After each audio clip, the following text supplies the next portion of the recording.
got 5 of our favorite exercises for improving grip strength. I'm just trying to drag this thing through, and then I don't want it to collapse. I'm trying to provide resistance to make it harder than it actually is. Oh, that's what you want. I need for you to actively engage these. Engage your wrist so you stop that recoil. Generate force and pick it off the ground over and over. I've got to work individual hand strength, finger dexterity. Working on it. This is part 2 of that first one, really going over the nuance of those, but we really want to give you guys some practical application of things that we're doing here in the gym, experimenting with daily, and some of our favorites. Grip matters, baby. We see it all the time. Super cool setup here. First, we're going to go with this bar setup. Key here, and I've had a lot of people ask me about it, is, man, I put it over and it doesn't go. You got to double wrap this thing. Double wrap it so the band catches.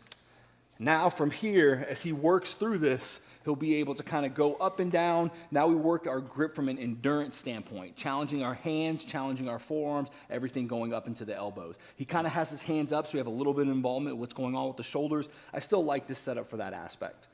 For me, you can start with the tops of your hands, I'll call it 12 o'clock, and do subtle rolls. I really like to try to wrap my thumbs around it and try to get a big purchase every time. I'm trying to emphasize on the individual hand motion and not just sit here and just wind it up a little. I'm trying to get big ranges of motion, because every time I do, I feel like I'm weaker, and that just shows my deficiencies, because I hate being this blanket of comfortability, like I am as strong as I think I am, and then when I get to something that humbles me, it's like it's never happened before. This thing will humble you, especially when you get to the very top, nice and slow, and now we're going to unwind this thing. Now it's the exact same thing. I'm trying to keep my elbows kind of locked, let all the pressure on my wrist, I reach all the way over, and then I'm in control until I reset. In control. DJ's owning every inch of this movement, every aspect, like he said, of folding that wrist, going all the way down. He's just not little choppy steps on the way. You're going to notice maybe the first time up and down, it's pretty reasonable. It's not too difficult. And now the second time through, there's going to be a little bit more. That fatigue's going to set in a little bit. This is more focused on that endurance aspect of our grip. This is not something that's going to be monumentally heavy, but something after you do this 2 or 3 times, that fatigue's going to really set in. And honestly, I really love the pump and feel I get on my forearms, and I definitely think it helps with my elbows. Like that sort of tension helps things feel good around my elbows. I like to break it up too. So if I do the first one and I'm rolling the whole thing forward, on the second one, I'll roll all my wrists backwards, just kind of break it up a little bit. Yep. So now you're getting that eccentric portion in the opposite direction. Exactly.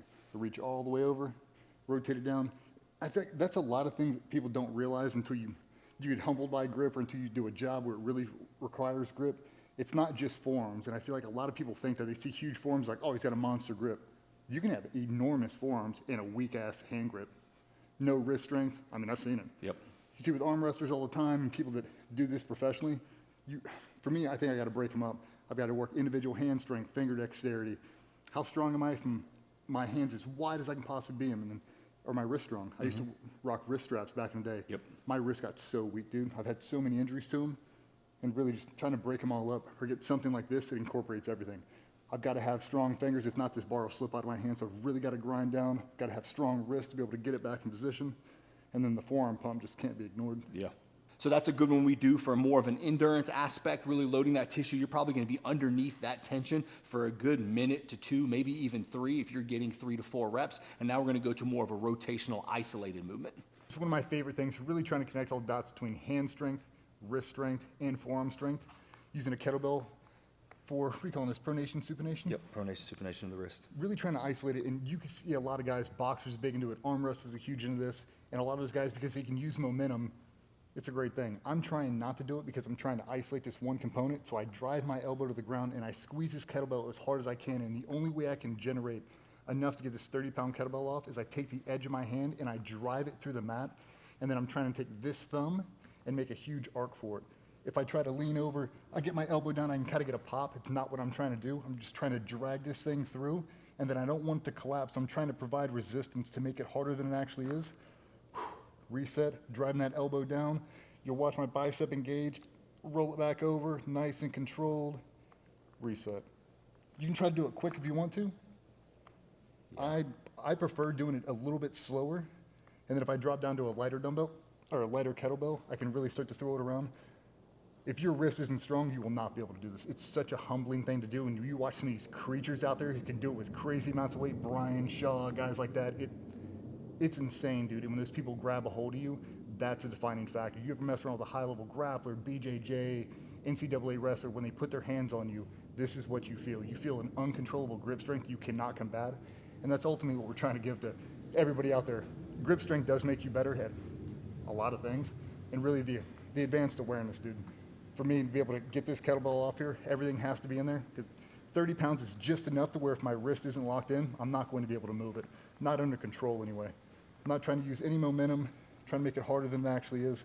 But I've had so many wrist injuries, and I avoided it for so long, and now that was really the common factor. You know, I'd get my forearms really strong, I could hang from a bar, and anytime my wrists would get in a compromised position, I felt how weak they really were, and I got sick of it. This is just a really good way to really connect all the dots. If your hands aren't strong enough, you won't be able to hold on to it. If your wrists aren't locked in, you won't be able to move it. And if your forearms aren't there, you won't be able to control it. For me, I really like it for connecting all the dots. What I really like with DJ's doing this, and I think is the most important thing he's saying, is when I see people do this exercise on social media or whatnot, you see the kettlebell flop to the ground. They can create enough force and tension to lift it up, but then it plummets. He is controlling this thing down as slow as he can. It's almost like I don't want to hear that kettlebell hit the pad. So you see him lift that thing up, concentrically hold that, and now he's loading that thing all the way down. That's where I think the money's at with this. Really controlling it, beautiful.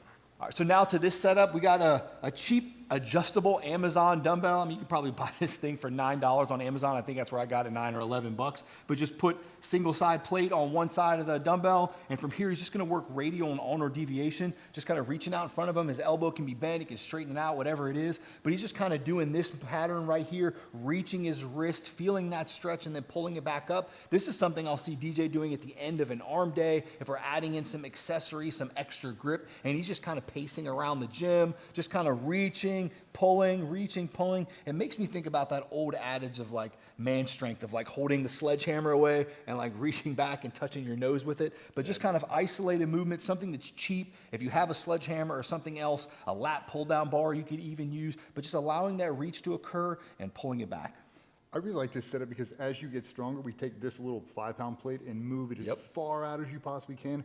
And a lot of people, they don't realize that. They try to grab the lat pull down bar and they can't do it, and now they're defeated. And they're like, I'm not strong enough yet. This is a really good way to scale it. Drop this thing all the way back. You can choke your hand up on it. So now it's not that hard. The farther the lower I hold it down to the bottom, the farther I pull out that plate, it's only gonna make it that much harder. It's nice, slow and controlled. I'm really trying to milk out this stretch as far as I can. I'm at my weakest point. No momentum, I'm not kipping it. You see a lot of guys start to drive their elbow just to kip it. I'll lock my elbow in. Just nothing but wrist right now. Full stretch, under control.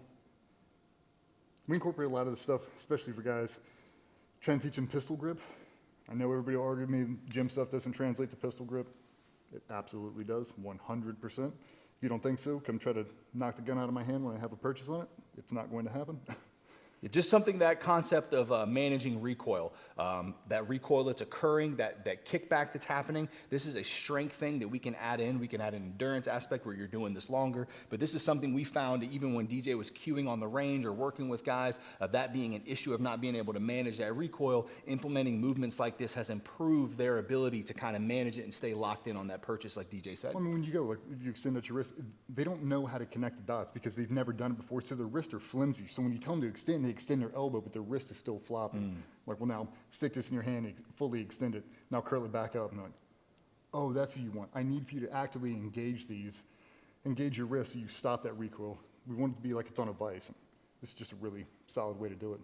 When I got this tool right here specifically, it was for this, and then I was watching DJ do it, and the next thing I know, he starts working like big circular patterns with it. And I love that because now it's not just that second movement was isolating, and then this one is isolating, and this one is exploring all of them together, because that's how our wrist works. When you're grabbing something, if you fall down to the ground, it's never gonna be in one plane of movement. You're gonna have to manage that rotational force that's occurring. So I love it when I see DJ kind of playing around, exploring that tension of that wrist. Yeah, I mean, I've had so many issues with the wrist. And you guys ever broken a wrist, broken an arm, you're in a cast for months at a time, and you come out of it, it's so weak, man. And the range of motion is just toast. So if I can do it with a little bit of resistance, for me, it really helps, man. It really helps connect all the dots. And same thing, to work some crazy rotations, trying to get my Devin Laird on. When I hear people talk about, hey, I have elbow pain, what do I do with it? Honestly, the best thing you can do for elbow pain, or really any part of your body, is to get ahead of issues. So that concept of like prehab, doing movements, focusing on those small areas so that we can hopefully mitigate the occurrence of those issues as much as we can, because once that inflammation occurs, once that tendonitis or whatever it is sets in, now you're really kind of pushing this heavy ball up. But if we can get ahead of it with stuff like this, incorporating once or twice a week, I think there's a lot of value there. So that was kind of isolated movement. Now let's get into what I think is very important, is odd implements. Because sometimes when you grab something, it's not always going to be a smooth bar that's the same 1 inch in diameter, 2 inches in diameter. It's going to be something that's odd, it's an odd object or an odd implement. What's up, guys? DJ Shipley, retired Navy SEAL. Vernon Griffith, 2024 Tactical Strength and Conditioning Coach of the Year. I've dealt with more injuries and physical limitations than you can possibly imagine. Our 5-day program will get you out of pain, improve your mobility, strength, and power. This program is not just for operators, but don't take our word for it. The GBRS program has been life-changing. It's helped me be consistent, and it's been an asset to my weight loss. I've never been in better shape in my life. We have thousands of success stories. There's no reason you can't be the next. Start today with a free 7-day trial. Dude, handy dandy concrete doorstop. It's not heavy. If anything, probably weighs maybe 10, 12 pounds, but it's just big enough. It's a coffee can? Yep. It's just big enough. I don't have enormous hands. I can't palm a basketball, but it's just wide enough. And it's one of the things we were talking about. Guys, when they think about grip strength, they only isolate the forearms. I need to have my fingers strong. I reach over and I grab somebody and I lock in on your shirt, your gi, whatever. I don't want you to get away from me. And for me, the connectedness between my fingertips and actually generating force and strength, it's a huge thing. Just picking these things up off the ground, catch and release, fast and dynamic, and then just static holds. I mean, I don't know how many times we've picked this thing up and done our 20-minute walk in it and we just pass it around. Until it's about to drop, switch over to my left hand, I'll pass it to somebody else. And then you start to stretch out your hands. Now this is going to be really, really awkward, because the only way to get a hold of this, if you don't have Michael Jordan hands, is I have to generate power in between those two fingers, really. My pinky's not really doing a whole lot. I mean, I can lift it off without it. And then my thumb, I'm trying to connect in the center and squeeze as tight as I can just to be able to pick this thing off the ground. Called almost like a catch and release. When DJ's grabbing this thing, I like to think about, go back to that first one, I think you show it really well, is look at where the force is coming from. He's having, like he said, to almost palm it with your fingertips like a basketball, rather than most of the grip training you probably do is burying that bar in the crux of your hand, wrapping your fingers around it completely, maybe even going with a hook grip, helping your thumb, really burying it. There's no burying this. His fingers are having to hold all of this, feeding up into his wrist, feeding up into his forearm, really strengthening everything on the way up. And the more you do try to palm it, the easier it's going to be to pick up. So you'll watch this, we'll try to take our fingertips and see how much I can actually get on there. If I can get half the pad of my index fingers and I can really challenge myself, it's a really weird thing to try to pull that finger in, all these simultaneously, now try to lift it off the ground. How long can I hold? I can see it prying, reset. Now just sit there, static holds, man. We understand how maybe unrealistic this may be. You may not have any in your gym, but that's why, DJ, I've seen him grab this dumbbell as well. Yep. Same concept. Obviously, it's more of a square shape, or I guess octagon would be the correct pattern. So you don't have this circular thing that you're kind of adapting to, but same concept. Fingertips, it's not buried in your hand, and just playing around with how you grab something and pick it up. And then trying to make it harder than it is. We've got these rubber-coated ones that are super nice. We've got the metal ones back in the content room that are super cool. If you don't chalk up, they become really, really slick. But trying to challenge my grip for as much as I can organically. So we've got the little labels, 30 pounds on there. I try to keep my fingers off there because it gives me a little bit of a lip, and I will cheat it naturally. I try to find a way to cheat in everything I do.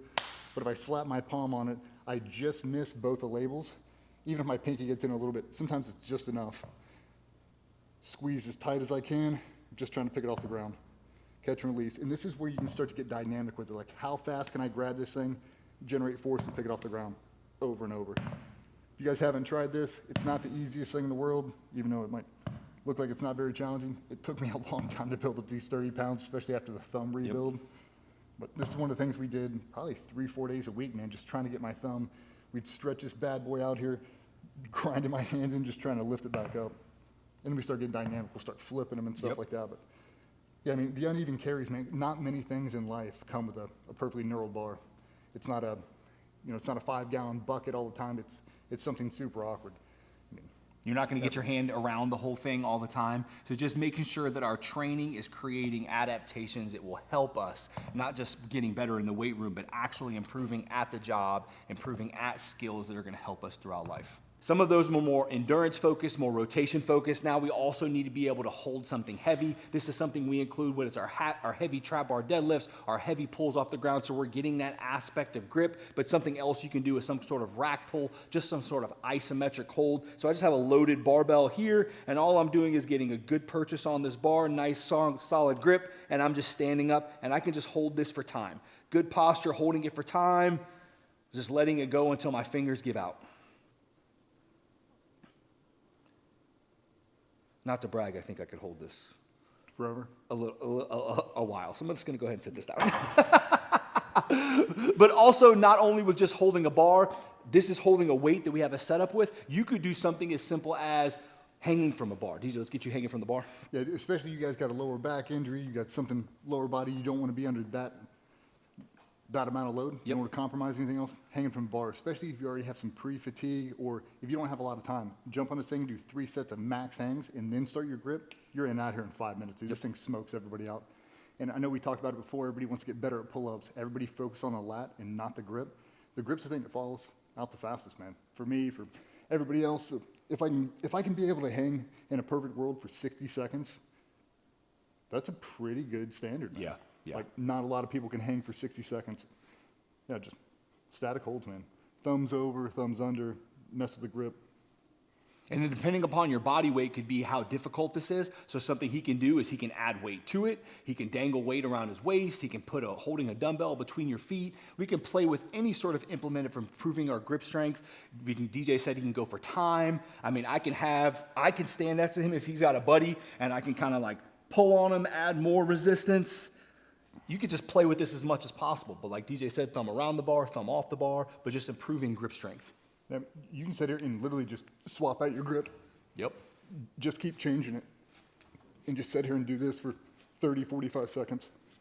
Like, we used to do this all the time. And, you know, the water O course and everything, it's nothing but grip training. You couldn't change it up enough, man. That variability, like, I'm strong in every aspect of this. It really does help, man. It built the confidence. I think, like you said in the past as well, that your grip is just that's going to be the first thing that gives out if you're hanging from a bar. And it's the one thing that once it gives, like, that's it. It's over, man. Like if you're going up a caving ladder and your grip starts to get done, like you're kind of screwed because you can't muscle through grip failing. Like that's it. If you watch the guys do it, you'll see them. They'll throw their forearms right around the ladder, and they're sitting there holding it like this, trying to get a break. I mean, people have to clip in. It's so exhausting. And once those hands blow up, you can't even wrap them around the caving ladder anymore. Trying to climb up a 50-foot rope. Good luck, man. Yeah. You get 40 feet up, and now your grip goes. You're not getting up the rope. The rope is a good example because if my quads get so fatigued, it's hard for me to go downstairs. And I think that's the most thing people can relate to is like, man, I can't walk my legs. Now imagine pulling your body weight up with your hands. Your hands start to get thick, heavy. The blood you start to feel that heart rate pumping them. And it's just like, you just can't hold it anymore. Wow. I mean, you try to shake somebody's hand, it's like Gumby. You're like, Yep. Ugh. You can't even generate force anymore. There's such a pump in the hands. But if you train it a lot, you really understand your thresholds, like how far I can push before, hey, I have to shake it out right now. And that's why you see a lot of guys who can crank out crazy number of pull-ups. They know exactly what the number is. They'll stop. They shake it out real quick. Get back on it, shake it out real quick. They know exactly how much they can do because they know, like, they can do a set of 50 pull-ups. If they don't shake it out by 30, they're done. Yep. You only have so much gas in the tank, man. But being smart. That's 5 of our favorite implements of getting grip involved with our training. If you missed the first video going over the nuance of this, please make sure you guys check that out as we look to increase these videos and improve on these concepts with this series. Remember, man, grip matters. Got to train it.